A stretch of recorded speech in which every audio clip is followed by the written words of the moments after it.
10 years after disowning me, no calls, no holidays, my family sent out wedding invitations with my home as the venue.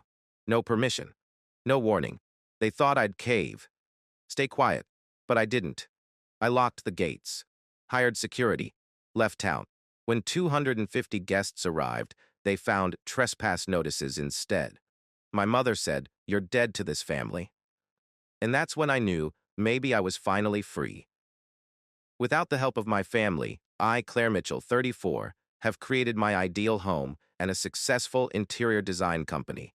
My phone rang last Tuesday after I had been silent for 10 years since they disowned me. I was surprised to hear my mother's voice, which was uncannily sweet. "Olivia, darling, how are you? We need to discuss your brother Nathan's wedding." Immediately, my stomach fell. I had no idea what would happen next. Tell me where you're watching from in the comments section before I get started on this crazy tale. If you've ever had family members unexpectedly arrive when they wanted something from you, hit the like button and subscribe. Being the oldest child in the Mitchell family taught me a lot about unrecognized effort and invisible labor. I have always been the one in charge, the organizer, the assistant. Within the same household, my brother Nathan, who was 3 years younger, lived in a completely separate realm. The exterior of our family's suburban Massachusetts home was picture perfect. Dad advised affluent people with financial matters. Mom remained well known in the community. We engaged in the appropriate activities and went to the appropriate schools. Every day, however, a painful dynamic was revealed beneath that polished facade. Nathan coasted through life on charm and little work, while I worked hard in school, kept up great marks, and helped out around the house without being asked. My report card would only be glanced at when I brought home consecutive As. Dad would respond, "That's what we expect from you, Olivia," without raising his gaze from his newspaper. However, my parents arranged celebration meals and bought Nathan pricey presents once he was able to pull C's up to B's. My 16th birthday was celebrated with a little family meal and a cliched card. When Nathan turned 13, 2 months later, my parents invited 50 children and booked up the entire arcade. I still recall enduring the bitter pill of unfairness as I assisted Mom in putting party treats in gift bags. Throughout everything, the pattern persisted. My mother just said that it would look nice on college applications when I won first place in the state art competition in the 11th grade with a furniture design project. Before shifting the conversation to Nathan's next baseball game, Dad claimed to have an important client meeting, so he didn't even go to the award ceremony. My love for remodeling and design grew despite the frequent rejection. I was captivated by the architectural intricacies and untapped possibilities of our old family house. I perused design journals, went to open houses to observe the interior features, and spent hours drawing out new room concepts. I spent a whole summer at the age of 17 turning our dilapidated sunroom into a gorgeous reading nook, complete with built-in bookshelves and window chairs. I discovered abandoned materials, picked up skills from early YouTube lessons and library books, and turned nothing into something lovely. Mom proudly displayed it at her book club meetings, using it frequently and never bringing up the fact that I had created it. Dad just complained about the lingering smell of paint. Upon submitting my college applications, I was awarded scholarships to a number of top-notch design schools. However, my parents encouraged me to enroll in business school. "Interior design is a hobby, not a career," stated Dad. "You need something practical." In an attempt to cut expenses, I double majored in business and design at a public university that offered both. The disparity in expectations between Nathan and me became even more apparent during those college years. In order to pay for expenditures beyond my partial scholarship, I worked 3 part-time jobs. Despite his poor grades and propensity to change majors whenever study proved difficult, Nathan meantime was enrolled in a pricey private university where everything was covered. James, a talented architecture student who shared my love of restoration and design, and I met him during my sophomore year. After almost 2 years of dating, we started taking things seriously. My folks were at best icy courteous when I brought him home, Mom later drew me aside to say that he lacked ambition because his family didn't have professional jobs, but instead ran a small construction company. She didn't see the irony that his experience matched my passion in design so well. I gained independence and started creating my own support system outside of my biological family as a result of these events. By celebrating my victories and supporting me throughout setbacks, my roommate Zoe become the sister I wish I had. When my family couldn't be bothered, I made close connections with other design students who saw my potential. I worked on modest repair projects, helped professors with design contests, and interned at a reputable local firm, all of which contributed to my remarkable portfolio by my senior year. 3 different companies offered me jobs after I graduated with honors. In the meantime, Nathan was enrolled in his 5th major, and my parents were still happily supporting his quest for self-awareness. I moved into a modest apartment with Zoe, accepted a job at a Boston boutique design business, and started building my career. Every family get-together and holiday continued to be an exercise in invisibility. My mother's social calendar, my father's work contacts, and Nathan's most recent hobbies were the topics of conversation. They mostly ignored my increasing achievement in a field they had disregarded. I kept up the relationship for years out of duty, by attending holidays, sending suitable presents, and making the required phone calls. I continued to hope that my career accomplishments would at last win their respect, and that their expectations would be superseded by my shown performance. In ways I could not have predicted, I was mistaken. I had developed a strong clientele and acquired useful knowledge with both residential and commercial projects after 3 years at the Boston design firm. I had made contacts in the business, and my name was included in local design journals. More significantly, I had saved almost every cent I could, leading a frugal lifestyle while seeing my bank account increase in the direction of a certain objective. I decided to start my own interior design company when I was 25. The moment seemed appropriate. I was able to weather the lean starting months because I had the necessary experience, contacts, and savings. My business background and design training were both reflected in my thorough company strategy. 3 of the firm's clients, who were willing to follow me, had already verbally committed. I planned a meal with my folks to discuss my intentions because I was so excited about this new chapter. In retrospect, I see the foolish optimism that motivated that choice. A stubborn part of me still thought that if I accomplished enough, people would eventually recognize my value. The manager of their favorite expensive steakhouse where we met called my father by name.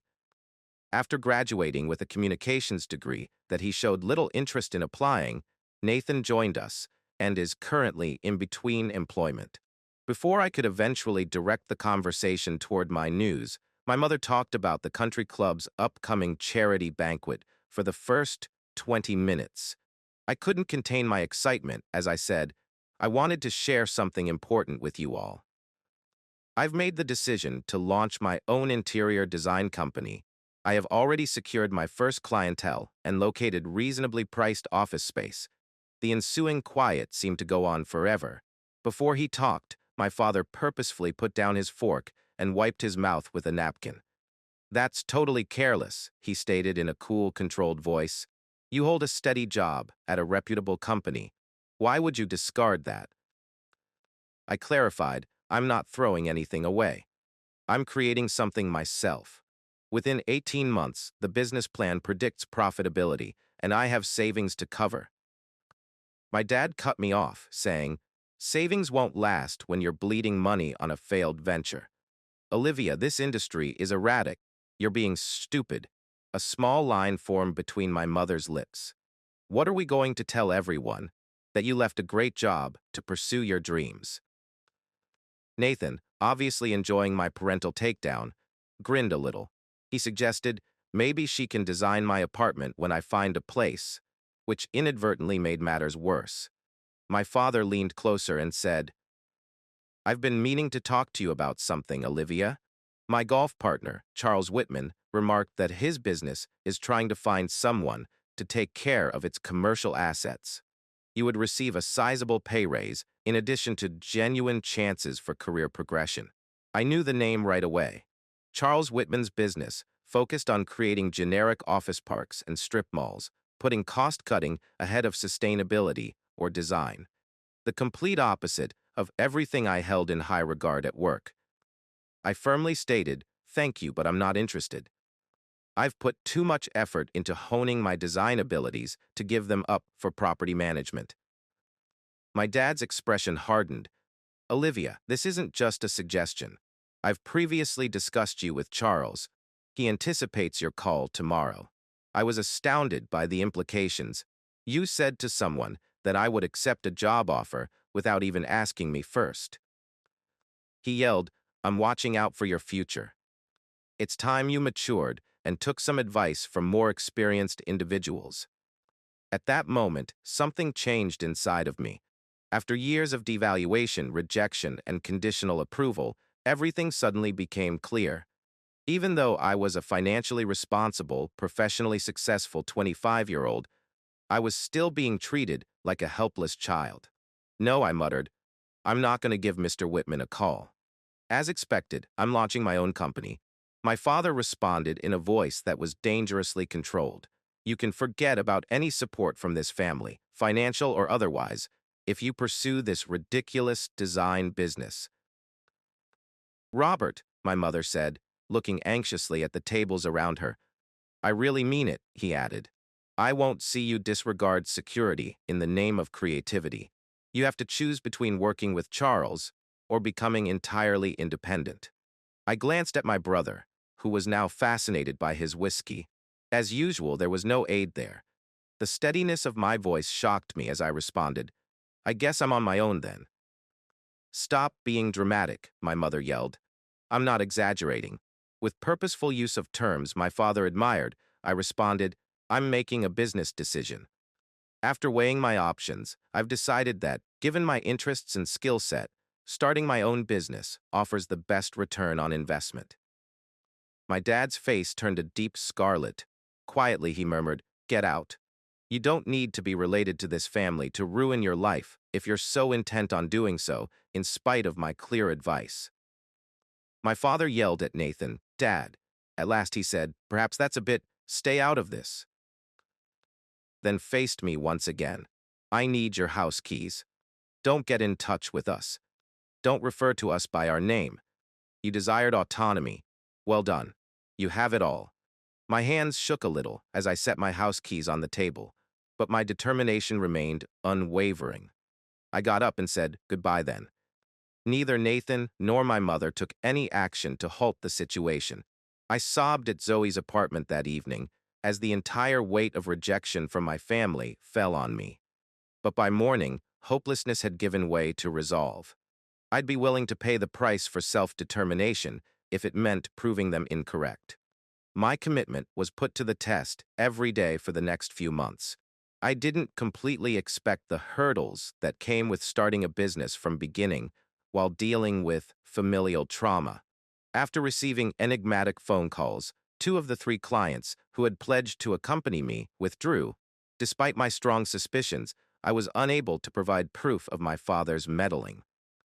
I worked on little projects that barely made ends meet. I handled everything from design to bookkeeping to marketing while working 18-hour days. To save money on rent, I spent 3 months sleeping on a futon in my small office. But I persevered and built something significant gradually.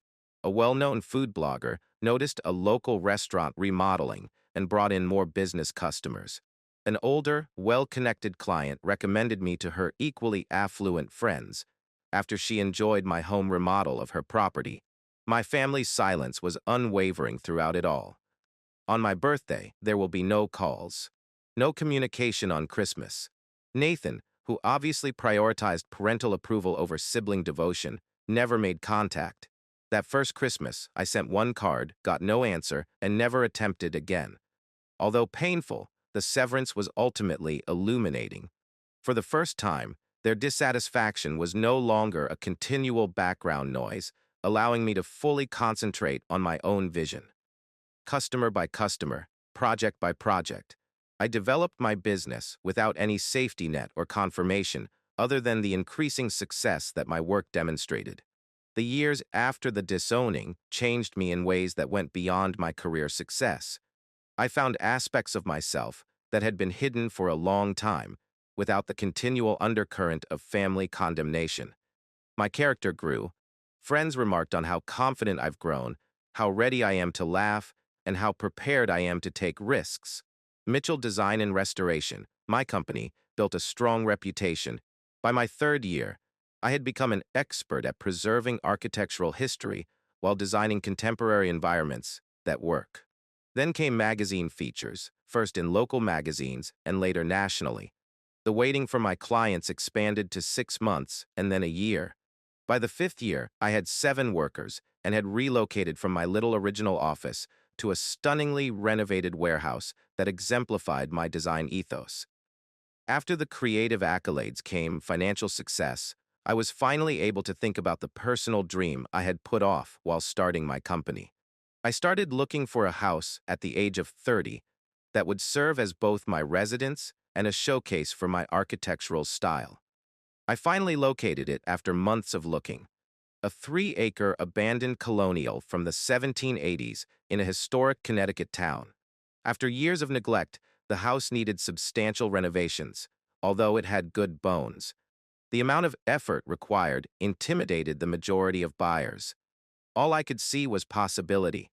Despite the fact that the acquisition consumed a large portion of my finances, I was very confident in my capacity to renovate the property. As I continued to operate my firm, I developed a 3-year refurbishment plan that divided the enormous undertaking into manageable stages.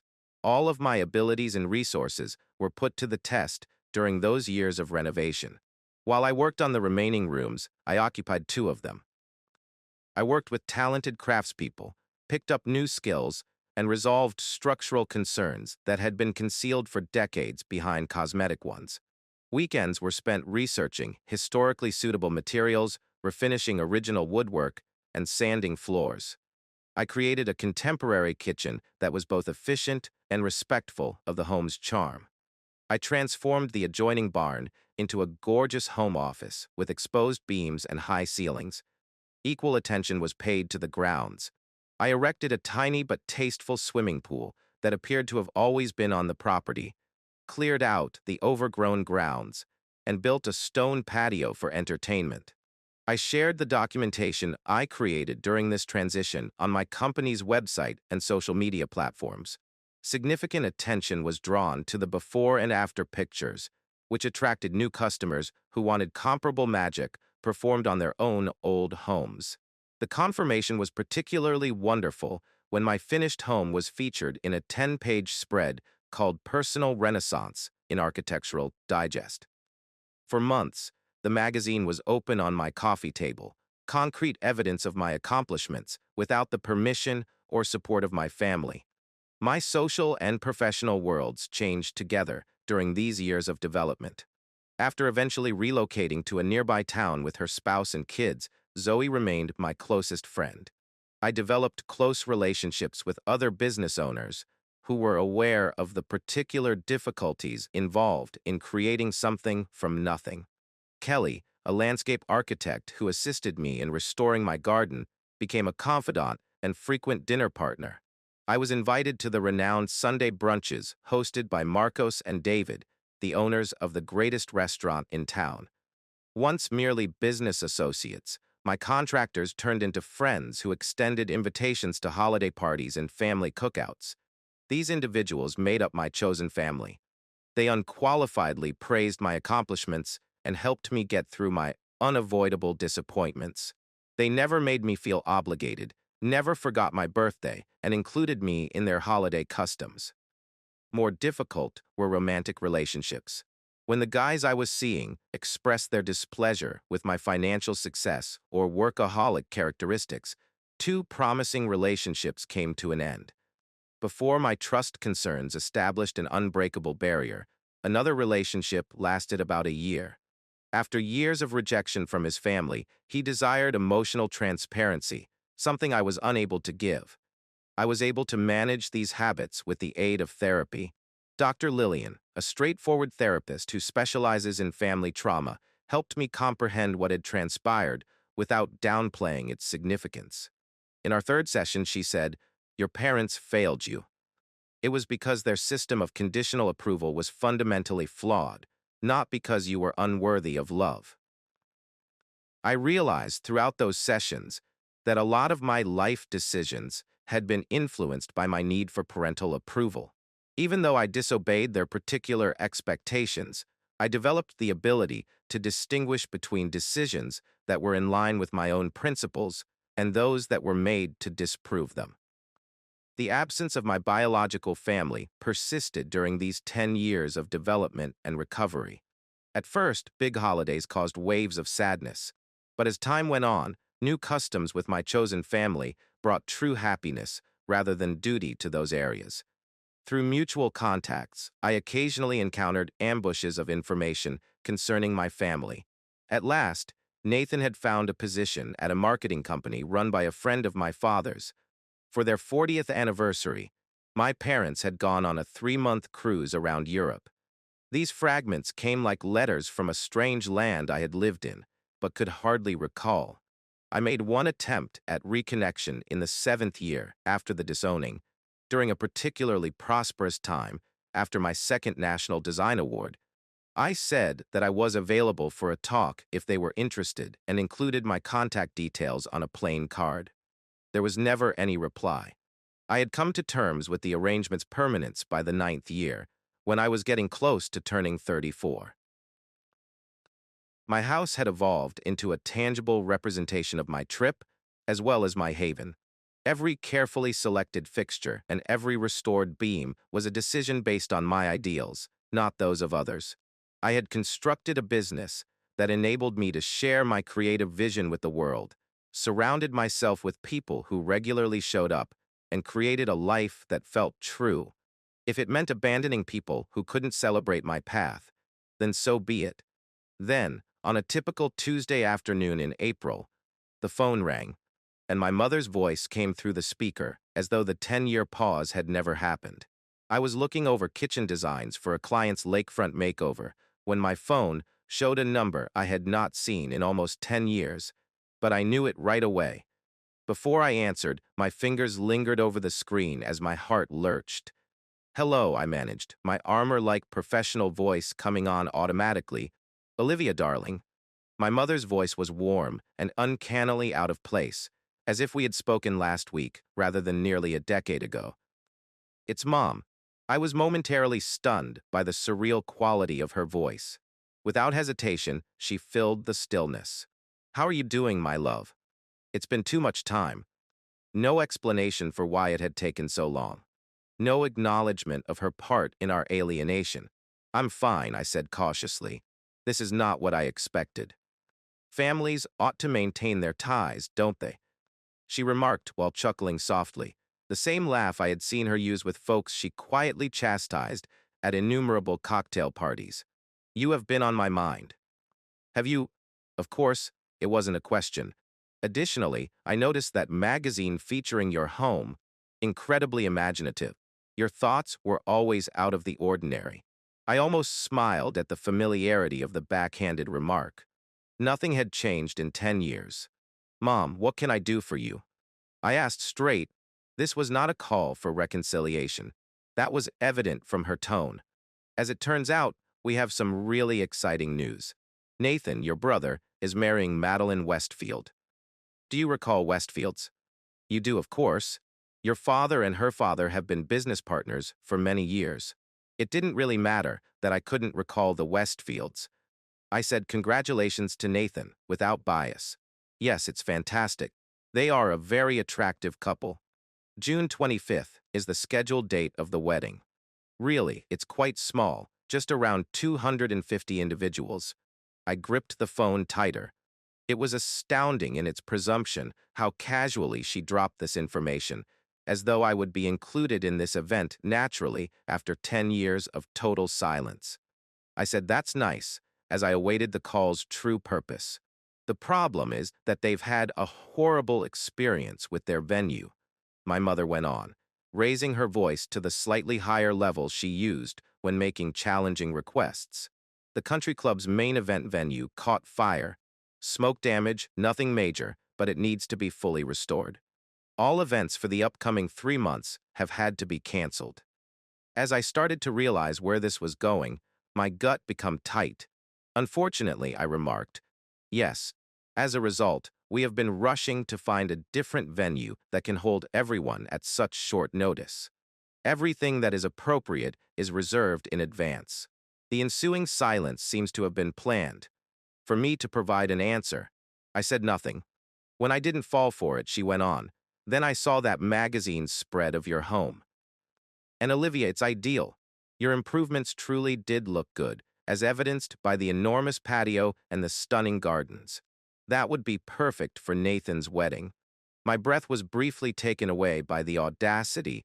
My brother's wedding was held at my family home, which was perfect after 10 years of no communication. Do you wish to host Nathan's wedding at my home? I explained, confident that I must be misinterpreting. What a lovely scene it would be. Madeline's mother concurs wholeheartedly. Dinner in a tent on the grass, cocktails on the patio, a ceremony in your garden, we imagined. June should bring beautiful weather. I found it difficult to comprehend the enormity of her suggestion. That would put hundreds of strangers in my private home, Mom said. Darling, they're not strangers. Close friends and family. She hesitated. Don't you think it would be an opportunity to let the past remain the past? It's water under the bridge. A family together at a crisis. I became enraged when they casually reframed their 10-year rejection as a thing of the past. An olive branch was not what this was. It was a practical evaluation of my property's worth in relation to their urgent need. I said, I need to think about this, to give myself some time as my mind raced. This is a big request. Obviously, she said with ease, but we must find out quickly. It should have been last week when the invites were sent out. Tomorrow, your father will give you a call to talk about the logistics. You two can definitely figure things out. My mother only got my non-committal consent to take the request into consideration before the call terminated. Stunned by the encounter, I sat at my computer, feeling angry and incredulous. My father called the following day, just as my mother had promised. Even her flimsy facade of friendliness was absent from his approach. Your mother told me that you're thinking of hosting Nathan's wedding, Olivia. Excellent. We'll have to start getting ready right away.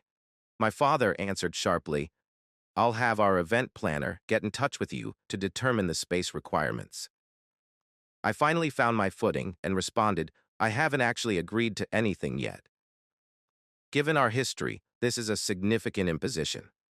History doesn't matter here, he said. This has to do with family helping out during a crisis. This is necessary for Nathan. His future depends on the Westfield link. With remarkable effectiveness, the well-known dynamic made a comeback. Nathan's needs come first. Irrelevant are my boundaries. I gently said, I know it's important to you. However, having 250 guests is really disturbing. I use my house as a showcase for my business.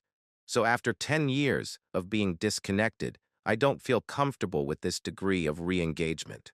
He yelled, this isn't about your comfort. It all comes down to doing what is best for the family. I thought you would be more mature, Olivia. After that, the conversation soured, and my father insisted that I cease being difficult and respond to them within a day. Nathan himself called before I had a chance to properly comprehend these exchanges. Although his method was different from both of our parents, it was just as manipulating. He said, hey sis, in an attempt at casualness. A long time. 10 years, I gave my confirmation. He grinned uneasily. Yeah, well, life gets busy, you know. Madeline is rather anxious about the venue situation in relation to this wedding. By the way, you would adore her. Very imaginative, just like you. Nathan, I'm so happy for you, I remarked. I didn't mean any harm to him, in spite of everything. But I'm not sure about hosting your wedding. It would be ideal, come on. Madeline actually started crying when she saw your spot in the magazine, claimed that was her ideal location. extremely superior to the stuffy country club. It's more than just a location. Nathan, I call it home. Yes, but it's a large house. It's great that you've done so well for yourself. And having my only sister participate in my wedding day would mean a lot. The emotional appeal could have been successful if he hadn't followed it right away with, additionally, Madeline's parents are paying for everything. If it helps, they will even give you a site fee. However, you are aware of the family discount and everything. And there it was.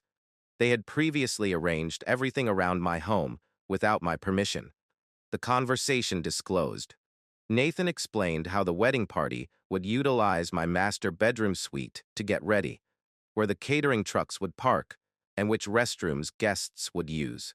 Nathan chuckled when I told him I was worried about 250 strangers getting into my house. Live. They're not just any old people from the street. Our social circle consists of them. Mom's club buddies and Dad's work colleagues. Madeline's family is acquainted with all the important people in Connecticut. Naturally, the message was that these individuals were more important than my limits and privacy. I had 7 more calls by the end of the day. My mom gave me 2, from a planner of an event who had presumably previously been hired, 1 from Madeline, Nathan's fiancée whom I had never met, and 3 from members of my extended family who just remembered me. Family needs to come together in times like these, said my Aunt Susan, who hadn't sent a single Christmas card in 10 years. Even though your father is obstinate, you must be mature enough to get over all of that. The discomfort. I was completely cut off from the family because I dared to choose my own way. Into the following day, the onslaught persisted. Michael, my cousin, texted me to say that I shouldn't hold Nathan accountable for Dad's choices. Madeline sent a Pinterest board of wedding ideas that were already customized to the elements of my home in her eloquent email, which also mentioned how she had always appreciated my design style. When I received an anonymous report alleging code violations at my office, it was the last straw for me. The source was clearly visible due to the time. Nothing was discovered during the check. However, the message was unambiguous. There would be rewards for cooperation. Resistance was penalized. I froze that night while using social media to divert my attention. Madeline's post surfaced via a mutual relationship. It included a high-quality exterior shot of my house that was obtained from my company website. The caption said, "We are very excited to enjoy our big day at this ideal location.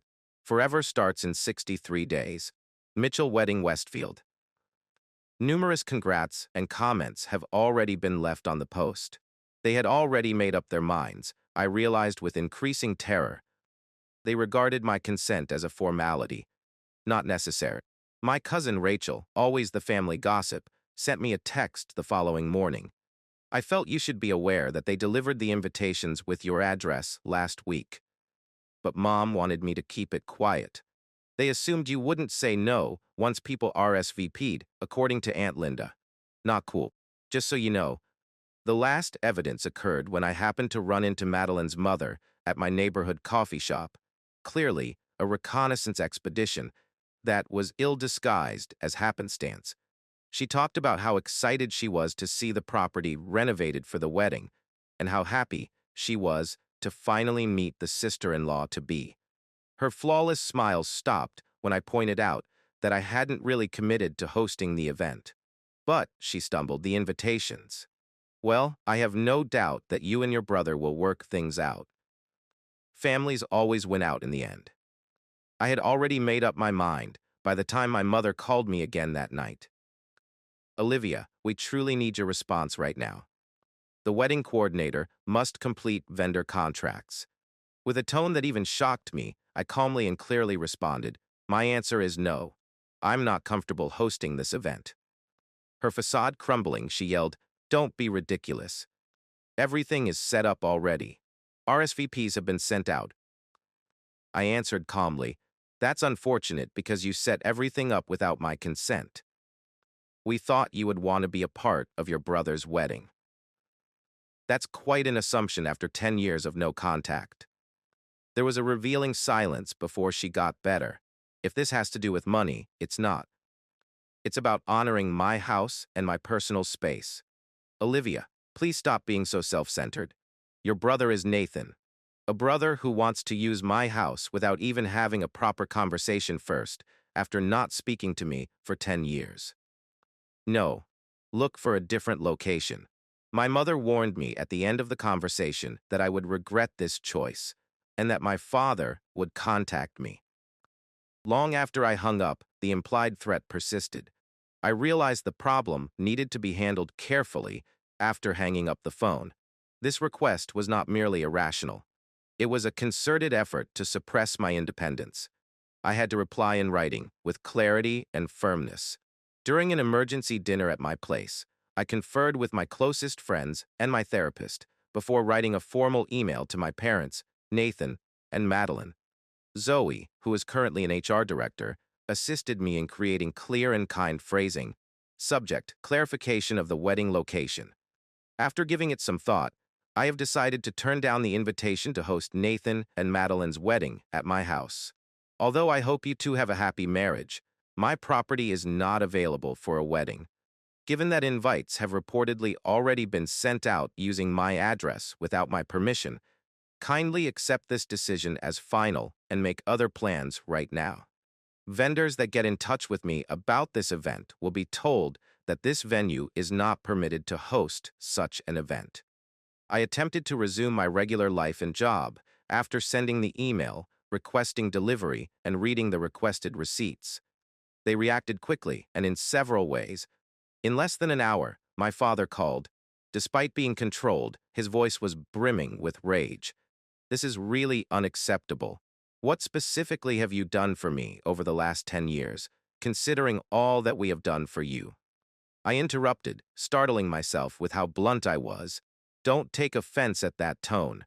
This is necessary for your brother. The relationships with the Westfields are significant. Then I advise locating a location that will be just as spectacular to them. My house isn't available. This is how you selfishly give back to your family, considering all of your advantages. I nearly burst out laughing at how obvious the gaslighting was. You essentially disowned me, Dad. I should not use the family name, you informed me. When I was 25, you abruptly stopped talking to me. To what specific benefits are you referring? That's from long ago. This is roughly right now, about obligations to one's family.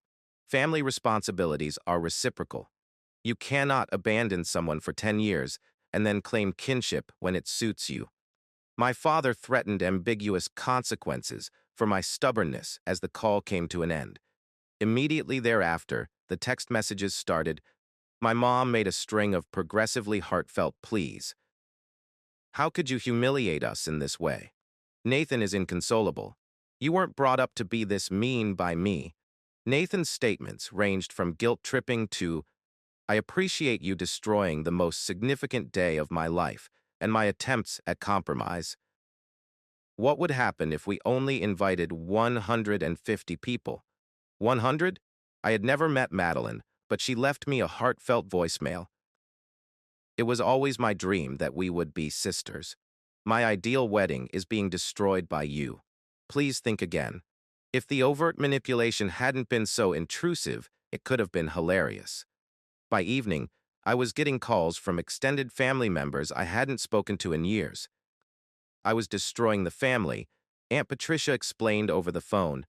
According to Uncle James' SMS, my father wasn't feeling well, and this stress might be affecting his heart. Suddenly, cousins I had played with as a kid, but who had said nothing when I was disowned, started acting like worried go-betweens. An unexpected escalation occurred the following day. An official complaint alleging unlawful alterations to my property was submitted to the town's Historic Preservation Board against my business. The charges were shown to be unfounded by the inspection. However, the timing was clear. 3 days following my email of rejection, I was notified that the health department had received an anonymous complaint accusing a residential property of engaging in inappropriate commercial activities. The inspection revealed no problems once more. I have all the licenses I needed to work from home. However, there was a great deal of worry and disturbance. I found out through business contacts that my father had been asking questions, direct questions regarding my business connections, looking for pressure points, perhaps. A long-time customer contacted to see how things were doing. Is everything all right? She inquired. A guy who works as a financial advisor was making odd inquiries about your company's operations, claimed to be working on backdrop for a project, but something didn't feel quite right. Next came the digital front. Suddenly, my company profiles, all of which were built within the last 48 hours, had negative evaluations. On design forums where I participated actively, comments were made that questioned my professionalism and dependability. Once more, the source was clear from the timing. I found out via social media, a week after I declined, that the invitations had actually been delivered, with my address listed as the location. Madeline's mother had shared pictures of the invitation suite online, along with the address of my property and a stylized depiction of the unique exterior of my house. Details regarding guest accommodations at neighboring hotels and valet parking arrangements were provided in the post. Excited remarks were made by invited visitors who were thrilled to see the stunning property featured in Architectural Digest. The revelation led me to do a more comprehensive search on social media. I was astounded by what I discovered. Madeline's wedding planning account featured several posts about our venue that featured pictures of my house taken from different perspectives, some of which were obviously taken during drive-bys. In their posts about their impending fittings, the bridesmaids mentioned the gorgeous historic home where they would be partying. The most concerning item I discovered was proof of a site visit that I was unaware of. A picture with the caption, "First walkthrough of the Mitchell property grounds for our princess's big day," was posted by the wedding coordinator. My back garden was shown in the picture, which was presumably taken while I was at work, by someone who had broken into my house without authorization. I called my lawyer right away. She suggested that I keep a record of everything, add more security cameras, and refrain from speaking to them directly in the future. In addition, she wrote a legal cease and desist letter to the wedding coordinator, Nathan, Madeline, and my parents. It specifically prohibited additional trespassing and the use of my address and the image of my house in wedding-related materials. The letter, which included legal citations, was issued via email and certified mail. A new storm was sparked by the cease and desist. Almost unrecognizable from her usual cold composure, my mother's message was so caustic. "You selfish, ungrateful girl. You insult your brother with threats of legal action after everything we've done. Your dad is correct. Your family believes you are dead." Then Nathan called. He was obviously drunk because of the slur in his voice. "Olivia, really? Attorneys, will you go to such lengths to spoil my wedding? What do you know? I'm relieved you won't be present. In any case, you would most likely find a way to make it all about you." 2 days later, my father gave me the most illuminating call. His tone was uncannily serene, and that was usually the most deadly mood in our family. My father remarked icily, "I've been patient with your antics, Olivia, but this has gone far enough. Invitations have been sent. Contracts are in place with the vendors. Visitors from Europe are flying in to visit Madeline's parents." With a firm voice, I answered, "None of which is my problem or responsibility. You didn't get my permission to make these arrangements." "Your consent doesn't matter," he said bluntly. "Your residence will host this wedding. You have the choice to comply politely or to appear vengeful and petty to everyone who cares in Connecticut society. Your decision. Do you intend to host this event on my property in spite of my express objection?" "I'm presenting the facts. Nathan will get married on your land on June 25th. You have the option of being a nice hostess or embarrassing yourself by creating a commotion. However, this wedding is taking place." I immediately contacted my lawyer after that terrifying exchange. She validated my suspicions. Even though I was legally entitled to stop this invasion, Enforcement would probably need to involve conflict on the day of the invasion, creating the precise image my father had envisioned. A scene that would be twisted to make me the bad guy, no matter how the case turned out. Then everything got out of hand. Madeline's mother unintentionally sent me an email that was obviously meant for the wedding coordinator. It included backup measures in case Claire becomes difficult. A locksmith is on call in case she decides to change the locks. Tips for keeping her busy the morning of the wedding so that everything runs smoothly during setup. The final detail, however, was the most unsettling. Robert claims that if needed, they will assert that Claire first verbally consented to the location before becoming unstable. This version of events is acceptable to a number of family friends. I recognized then that this was more than just denial. This was a concerted effort to silence me, gaslight me, and override me in any way possible. They weren't simply disregarding my rejection. They were getting ready to destroy it by force. My cousin Rachel, my hesitant but trustworthy insider, provided the last confirmation. "I thought you should know," she texted. "They intend to simply arrive the day before the wedding with the wedding party and suppliers, acting as though nothing is wrong. If you push back, pretend that you are the one creating the drama. Be prepared. As soon as people start showing up, you won't cause a scene. She'll give in when reality sets in," according to Uncle Robert. Just so you know, it was sealed with Rachel's last message. I understood that I required a more conclusive defense. They relied on the pressure from society, on my ingrained tendency to stay out of arguments, on how their breach of my limits is less effective as a deterrence than the humiliation of spectacle. I would have to completely eliminate their leverage in order to defend myself. Less than 7 weeks before the wedding, I started putting together a thorough plan. One that would explain their blatant entitlement, as well as my unassailable right to refuse. My family had made it plain that they would ignore my rejection. Two things were essential to their plan. My actual presence. I didn't want to make a scene. I therefore summoned my selected family's emergency council, David, Zoe, Kelly, and Marcos. It felt more like a war room strategy session than a family talk when we got together in my living room. "They're relying on your ability to avoid confrontation," Zoe stated, squinting. She had witnessed the dynamics of my family years ago and would never forget. With an apparent hardness in her voice, Kelly said, "They know you were raised to preserve appearances at all costs. Additionally, they are acting as though they have the right to use your property, as though they somehow own your accomplishment." When the solution eventually solidified, it was radical and simple. Take me out of the picture, completely, not simply decline, not merely conceal, but disappear. Don't allow for last-minute alterations. No bodily presence to ambush, coerce, or guilt. The first step is legal protection. I spoke with my lawyer once more, and he put me in touch with a senior partner who specializes in emergency injunctions and property rights. We collaborated to draft a formal property protection order that forbids entry to my property by a list of important individuals.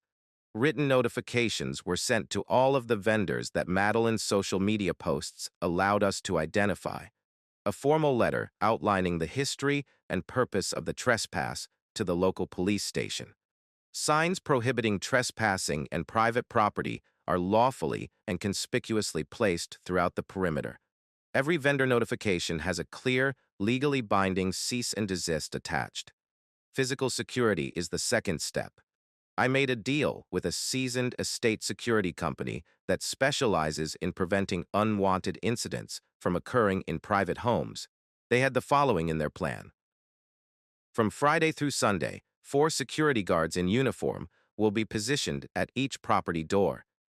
Motion detection cameras and complete perimeter surveillance are deployed and continuously monitored. Clearly defined procedures for politely but firmly rejecting any unsolicited visitors or vendors. In the event of a future legal escalation, a documentation system that records each attempted encounter. Step 3. My own departure. I reserved a long weekend stay at a posh Nantucket resort. Paid in advance. Not refundable. Suite by the ocean. This would be my act of reclamation, not merely an escape. A weekend of tranquility, self-care, and complete separation from the mayhem my family had attempted to ensnare me in. For the whole week leading up to and following the wedding, I set aside time on my work calendar. My assistant received thorough training on how to turn down all customer requests, mails, and appointments. A long-planned personal retreat was the stated explanation, not accessible till June 30th. After securing my legal standing, safeguarding my property, and removing myself from the situation, I focused on the last step. Closing gaps. No emergency keys were misplaced. No common logins for digital access to gates or cameras. None of my family members could recall any access codes from years back. All of them were altered by myself. Twice, I updated the security codes and locks on every outdoor door. Access for routine service providers, such as deliveries, housekeepers, and gardeners, has been temporarily suspended. Made arrangements for the post office to hold my mail. Asked dependable neighbors to notify me of any strange activities. More outside cameras with complete remote monitoring have been installed. No more suppositions. No more vacancies. They were unable to slide through any of the remaining cracks in the perimeter. Communication was the last phase. Formal cease and desist letters were filed by my lawyer to my parents, Nathan, Madeline, Madeline's parents, the coordinator of the wedding, each vendor found via social media or guest lists that were leaked. Every letter made it very evident that no event or wedding had been permitted on my land. That someone had used the address without authorization. That it would be illegal trespassing to try to move forward. My message was brief but definitive. I emailed Nathan, Madeline, and my parents one final time. To be clear, on June 25th, or any other day, there will not be a wedding or other event held at my home. Security guards will guard the premises and stop anyone from trying to enter. To save needless shame and difficulty, please inform all attendees and vendors of your location change right away. The reaction was expected. With a mix of fierce threats and breathy sobbing, my mother called. The texts Nathan sent progressed from "please don't do this" to "you've ruined everything. You'll regret this level of hostility for the rest of your life," was the only message my father left in his voicemail. The most significant change, though, was made by Madeline's parents, especially her father. After being shielded from the truth by my family's fabrications, he finally appeared to realize how bad the situation was. He gave me a direct call. He spoke in a clipped, business-like tone. "I recently got a letter from your lawyer. Do you believe that we were never authorized to utilize your property?" "That's right," I answered without thinking. I specifically refused when asked, and I have continued to decline ever since. The line paused for a long moment. We were told that this was a family dispute that would work itself out, because, although you had agreed at first, you were being evasive about specifics. That was never true, I stated calmly. I consistently and unequivocally said no from the start. One more pause. This one is lengthier. I understand. This places us in a very challenging situation when it comes to guests. I know that's difficult, I replied. However, it's a situation that was completely created without my involvement or approval. The exchange with Madeline's father concluded coolly, but politely. "All hell has broken loose between your parents and the Westfields," Rachel texted within hours. Madeline's father's apparent reality check didn't seem to deter my own family from sticking to their plan. According to reports, my father insisted, "We'll take care of Olivia. The wedding will go according to schedule." Over the next few weeks, I learned, from a number of sources, that they were using a two-pronged approach. They started subtly bringing up a potential venue shift in public, implying unexpected complications. In private, they persisted in their plans to utilize my land, still believing that I would give in to pressure. 3 weeks prior to the wedding, the most unsettling confirmation was received. The wedding caterer had planned a complete delivery and setup at my address, starting at 9 a.m. the day before the ceremony, which I learned about from a competent source in the catering industry. Prior to the property owner returning from an appointment, they were instructed to appear early. It supported my worst suspicion. They intended to set up before I could stop them, arrive when they thought I would be out, and rely on the confusion and peer pressure to get me to give up. Even worse, the exact timing indicated they had been keeping tabs on my whereabouts, figuring out when I usually departed for appointments or work. The last trigger was that I switched to lockdown. I started the deployment of my security team 3 days, not one, before the wedding.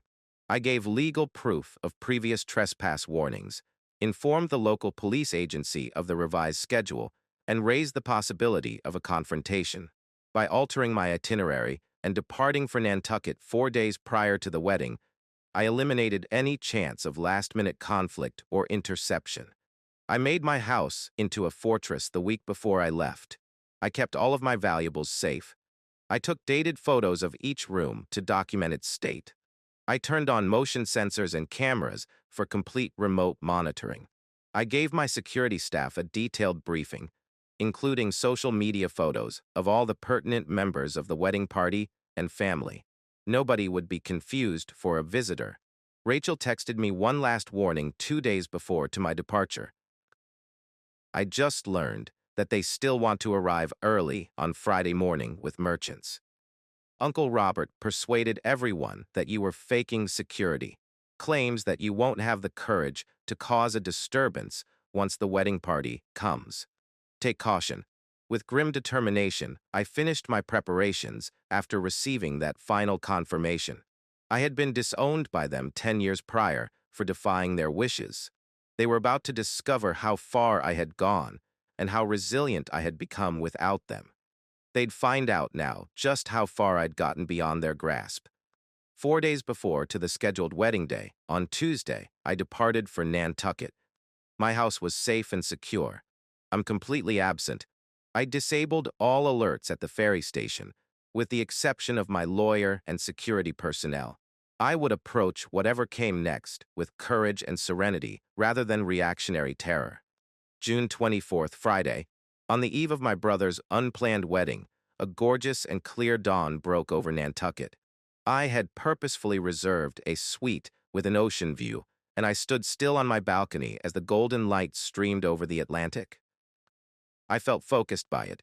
I was ready for conflict. I wasn't going to carry it, though. I heard my phone vibrate at 9:30 a.m. Gate activity security alert. I accessed my live video stream. It played out like a silent movie. Elite Catering was painted on the side of a white catering van that slid slowly toward the driveway. 2 high-end SUVs in a sleek line behind it. Officer 1, a calm, uniformed lady whose demeanor exuded calm authority, greeted them as they arrived at the gate. I was unable to hear the conversation. However, I could picture it. I had sent the security staff comprehensive scripts that included everything being recorded, no escalation, and no loud voices. The driver quarreled, made a phone call, waited. The catering van eventually parked on the street after reversing. It was obvious that they were stalling rather than retreating. The following wave came in at 9:50 a.m. The black Mercedes that belonged to my dad. Then Nathan's Tesla came next. Almost instantly, with broad, forceful movements, my father left. I saw him poke his finger first at the security guy and then at my house. Even on the pixelated screen, his face turned red. The guard remained still. Every now and then, she gestured to the big, laminated, no trespassing sign that was displayed on the gate. It was recorded in every second. My mom was still in the car, holding her phone close to her ear, surely riding through desperate cries to save the collapsing fantasy. Nathan was clearly nervous as he paced next to the fence and ran his hands through his hair. The wedding planner's small automobile arrived next, then Madeline's parents in their white Range Rover. At the gate, the crowd grew, bewildered, angry, and gesturing. Madeline's father attempted a more measured strategy, speaking securely and gently. However, it was soon overwhelmed by my father's outbursts, as his outraged arms sliced through the air. A police cruiser came into view about 11 a.m. Just as anticipated, days previously, we had given the local police a briefing, supplying them with the cease and desist letters, legal notices, and supporting evidence. Slowly, the cop got out of the car. Be calm. Expert. I saw my father turn to face him, perhaps prepared to announce a misunderstanding. The policeman did not approach the gate. He approached my security detail. Next, in the direction of the signs. Then, he radioed something in and returned to his cruiser. Nobody was entering. More significantly, this could no longer be twisted into a miscommunication. Officially, the wedding that would never happen was put on hold. After carefully reviewing their documentation, the officer first spoke with the security staff. Then he engaged in a lengthy, obviously uncomfortable talk with my father and the Westfields. I could see my father's realization that the law would not be stepping in to help him, even over the silent feed. A procession of vendor cars, including musicians, florists, and rental trucks, arrived during the following hour. With the same message, everyone was turned away. This address has not been approved for any events. Some departed right away. Others joined the gathering of individuals on the street outside my house, creating an unplanned crisis committee made up of family members, confused visitors, and planners. My lawyer texted me just after noon. Your father demanded to talk to a partner over the phone, said to have unlawfully interfered with a family gathering. In order to prevent guest displeasure, the senior partner who answered the phone reaffirmed our legal stance and recommended finding another location right away. The call stopped suddenly. The atmosphere at my gate became increasingly chaotic, then more desperate as the afternoon went on. Madeline and her bridesmaids showed up. As she pointed to my house, I could see tears running down her cheeks, even on the tiny screen. My mother was clearly trying to manage the situation by rushing to find a last-minute substitute location while pacing with her phone pressed to her ear. Nathan alternated between consoling Madeline and addressing the security personnel, whose composed professionalism remained unflinching. At 4:30, reality finally started to sink in. One by one, the vendor vehicles started to move away. The wedding planner was observed having a heated conversation with both sets of parents, perhaps explaining their limited and increasingly unrealistic choices. Madeline's mother gave her a tearful embrace. With his phone close to his ear and his face frozen in the unyielding rage, I recalled from my early years, my father stood apart. The last vehicle left at 5:45. The security staff confirmed by text message. All of the suppliers and members of the wedding party have now departed the site. In his final remarks, Mr. Robert Mitchell said, "This isn't over." Video and audio were recorded according per protocol. I watched from my balcony as the sun painted the Atlantic with pink and gold strokes as it dissolved into the sea. I experienced a complicated tangle of feelings. This did not constitute a victory. Disrupting my brother's joyous occasion is not something I enjoy. But there was something substantial underneath the intricacy. Something that cannot be moved. Confidence. When my boundaries were purposefully and frequently crossed, I had stood up for them, calmly, legally, and without apologies. I had spent 10 years rebuilding my life on my own terms and had refused to let manipulation and entitlement take over my hard-won haven. I remained in quiet solitude for the rest of the weekend, swimming in the sea, by the shore reading, savoring great meals amid the sunshine and silence. No social media, no messages from family, not a sound. This was not avoidance, it was self-care. The fallout would be handled by me, on my time frame, not theirs. On Tuesday afternoon, I came home to find my property in the same condition as when I had left it. Tidy, safe, not disturbed, a silent testament to my security team's hard work and my careful preparation. 3 handwritten messages, each left at the gate and rejected by security, were waiting inside my mail pile, saved and distributed in accordance with protocol. The handwriting was all familiar. My mom sent me a note, Nathan's one, and one from Madeline, which was unexpected. That night, I sat on my patio, which they had previously intended to fill with wedding guests without my consent, and read them while sipping a glass of wine.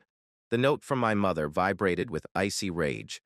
She wrote, "Out of spite, you've destroyed your brother's happiness. Your poisonous presence is better for this family." Condescension, blame, and cold detachment were all evident in every sentence, weaponized disappointment masquerading as moral superiority.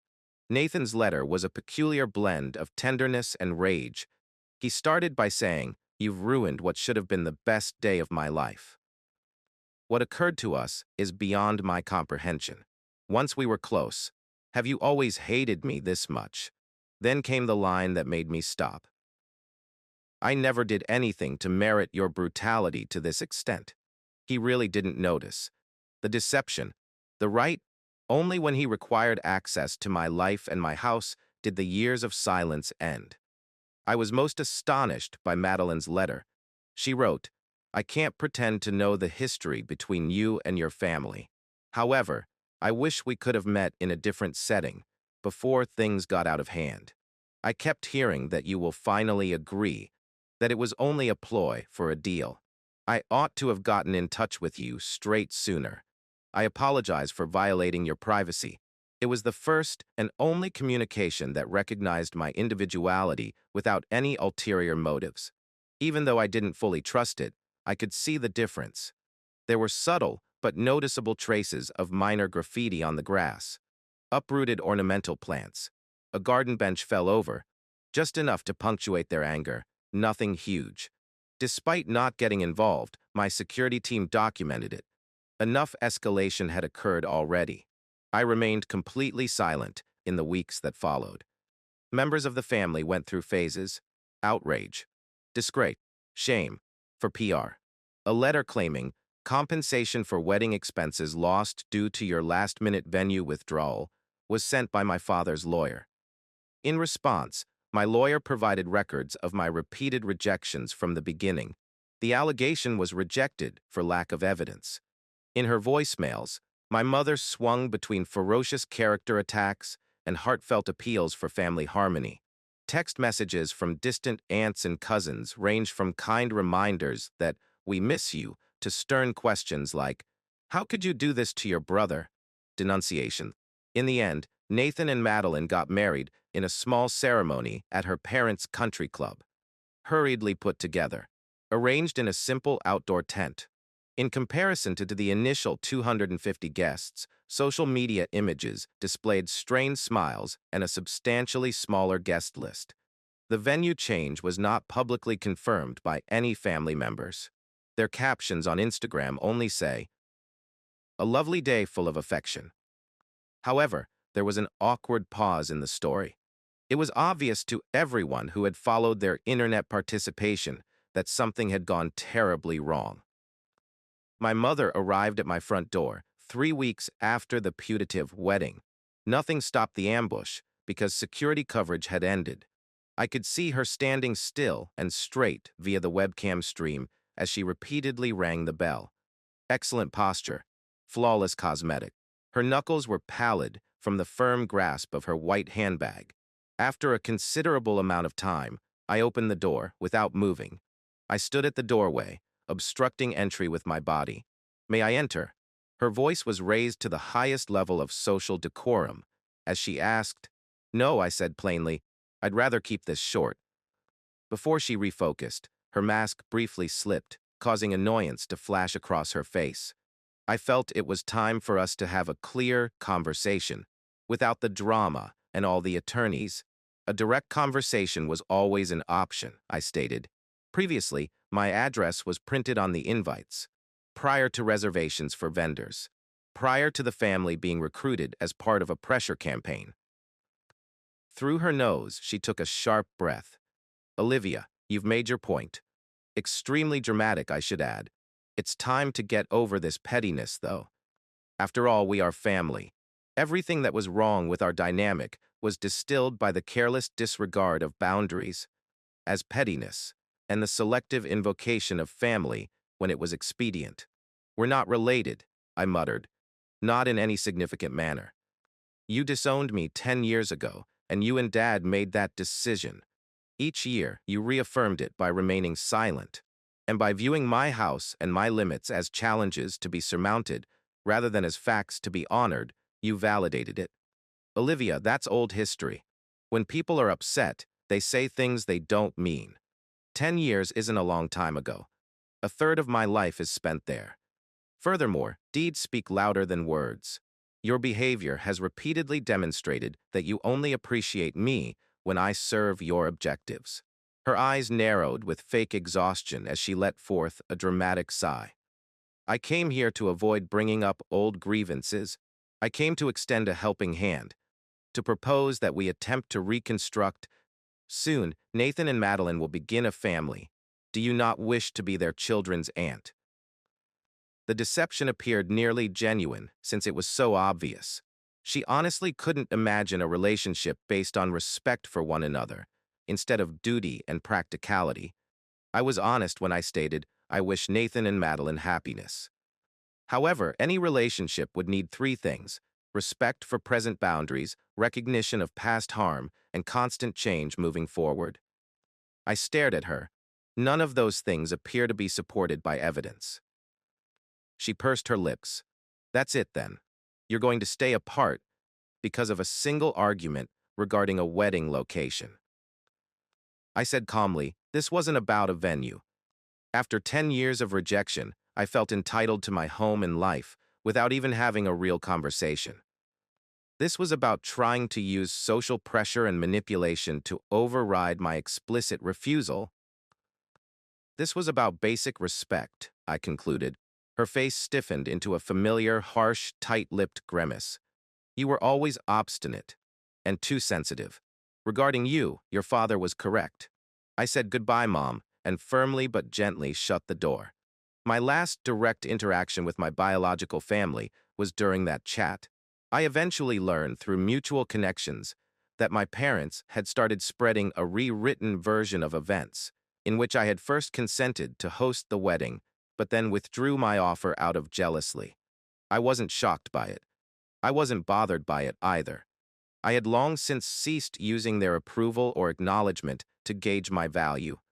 Based on the established pattern of harassment and property violations, I formally requested a restraining order in the next months. The procedure was simple because of the substantial evidence that had already been gathered. The injunction gave me legal support for the boundaries I had previously set, both spiritually and emotionally. I had supper at my house on Thanksgiving for 20 of my favorite people. Zoe's family, Kelly and her recent girlfriend, David and Marcos, along with their large, happy family, friends with their clients, neighbors who had supported me through the wedding fiasco. In the same garden where Nathan's ceremony had previously been organized without my knowledge or approval, we sat around long tables. We ate together. Our cheeks hurt from laughing so much. We raised a glass to fresh starts and fought for peace. People who liked me for who I was were the ones I saw when I looked around. People who unqualifiedly celebrated my victory because they saw me as a whole person and not just a tool. They naturally respected my boundaries. It hadn't been an easy journey to that quiet moment. It took years for the deep scars caused by my family's rejection of me when I was 25 to heal. Those scars were temporarily rekindled by the wedding altercation. However, enduring that situation provided me an unexpected benefit. Finalization. I stopped waiting for unattainable approbation or approval that would always be contingent. I had constructed a house, a life, a community. Above all, I had established myself based on honesty rather than performance. Not on pretense, but on peace. On limits rather than deals. And I was free at last. I had created a life that was consistent with my principles and surrounded by genuine, consistent individuals. I discovered that respect, reciprocity, and dependability rather than biology define a family. The house around us, which I had painstakingly rebuilt with my own vision and hard work, stood as a tangible example of what is possible when we value ourselves even when others do not. Every salvaged beam and every thoughtfully selected fixture was a decision based on my principles rather than those of others. After being torched, some bridges cannot and should not be rebuilt. Some losses provide room for more genuine relationships. Furthermore, even if they are extremely hurtful, certain rejections help people accept themselves more fully than approval ever could. I was incredibly appreciative of the path that had led me here, despite its difficult parts. As I raised my glass to salute the selected family gathering around my tables, the family who had previously rejected me had unintentionally allowed me to see my own value outside of their limited perspective. And ultimately, peace, not rage, was the best form of retaliation. I didn't have to yell or provide evidence. All I had to do was select myself, keep creating the life I wanted, and defend my space. Remember that boundaries are strong, and that healing is louder than any cries if you're carrying a burden of injustice or betrayal. The most effective form of retaliation is sometimes just refusing to break. Have you ever experienced betrayal that altered who you are? Tell me about your experience standing your ground or finding peace by leaving a comment below. How did you get your power back?